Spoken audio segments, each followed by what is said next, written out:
hopefully where I want it. All right. So, hi.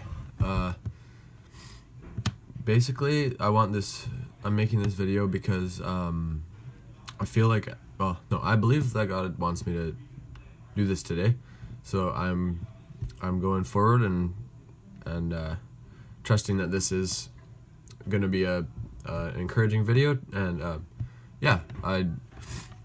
I just want to share a little bit of, this happened last Thursday. I had a little bit of the context of what I'm going to share here is, last Thursday I had to do an assignment for a class. We had to go into nature and just spend 10 minutes in the quiet. Just 10 minutes meditating or just talking to God, just experiencing it and using our senses, I guess. So, and then we had to write a little bit about our experience and post it to an online forum for the class. So I'm just going to read to you what I wrote for my forum post. Here goes. For those of you who don't know, the back 40 is just a tree, like a sort of a tree area near the university. So I walked out to the back 40 and was spending a bit of time out there. Okay. As I stood on the bridge in the back 40, I started not to care about the things that are constantly asking for my time. Things like that assignment that is due tomorrow, or the event that I need to go to, or the errand that I need to do. These things were not important to me in that moment. All I cared about was the need that I have, and the need for real fulfillment and guidance from God. To feel really alive, not just doing an assignment so I can get on to the next one and the next one. Standing there helped me to want to live vigorously. I felt like I wanted to leap wherever God said to leap, not standing passively as opportunities pass by while I do the next assignment. So I'm just making a video, yeah. Oh, heck yeah. Yeah. I was wondering. See? Hey guys, this is Liam. Hey. Abel. I just about called him Adrian. What the frick? Sorry. I'll come to lunch soon. This guy's awesome. He's my future roommate. This guy's That's awesome. right. He's not my future roommate, but I like him a lot. Yes. Awesome. Okay. Where was I? I wanted to leap wherever God said to leap, not standing passively as opportunities pass by while I do the next assignment. I want to live during the moments when I'm doing that assignment, and during the moments that seem more glorious. Every moment is a moment of life. Why not live it with intentionality and purpose? I asked God to speak to me, and I think He did. Not long after I asked God to speak to me, I looked up and saw a man walking rather quickly down the muddy trail toward the bridge. One of the things I noticed about the man was that he seemed to be walking right through the mud on the trail. I didn't think much of it until he passed me and was gone for about 30 seconds. I all of a sudden had the urge that God wanted me to talk to him, so I moved rather quickly down the path after him. I caught a glimpse of the man just as he went down a small hill, so I picked up my pace for a second and then slowed down immediately. I couldn't get the idea of how stupid it would seem for that man if I were to come running up behind him and ask to talk to him out of my mind. I didn't even know what I would ask. I thought maybe I would try to ask him what he was listening to, because I noticed he had some hipster-looking headphones on. I was gripped by the idea that this man was someone that God wanted me to ask a question to. I continued down the path, although I wasn't moving all that quickly. I soon came to a decently large puddle, which caused me to stop. I thought about going around the puddle, but I felt so stupid about continuing that I just stood there for a minute. I felt stupid that I had followed the man so far, and I also felt guilty that I had given up on what I thought God wanted me to do. I started to wonder what to do next.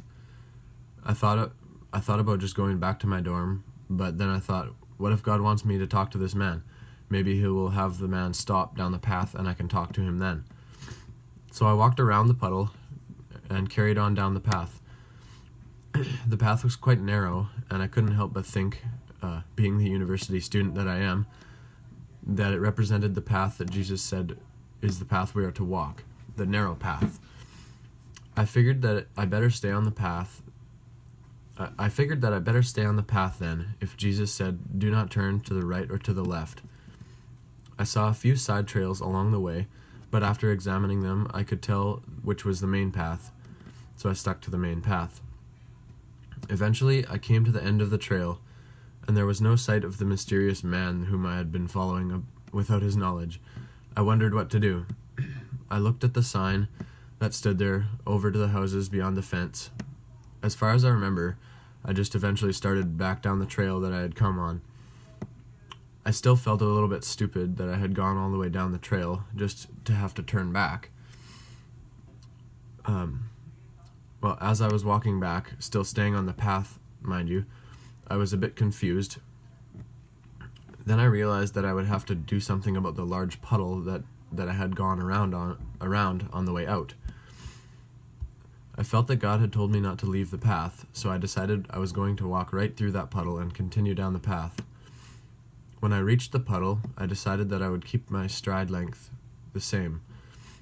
I may have walked a little more gingerly to not splash the water too badly, but I took normal length steps through the puddle.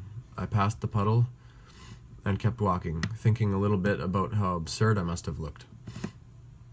As I continued to walk, I remembered how the man I had followed earlier had seemed to walk fearlessly through the mud, going on his merry way. At this point, I didn't care very much about my shoes, so I figured I would do what the man had done and just march on straight down the path through whatever mud or puddles I encountered. I think it was about this time that I realized that my feet were not actually wet yet. I wondered how this was possible because I thought that for sure the first puddle had been deeper than my shoes. This encouraged me a bit, and I kept on walking through whatever mud happened to be in my path. I began to not care about how weird I must have looked. I noticed how it was easier to walk the path because I didn't have to watch my steps so carefully. A few times I noticed that I had purposely gone out of my way to step into a puddle. I thought to myself that maybe that wasn't the proper way to walk.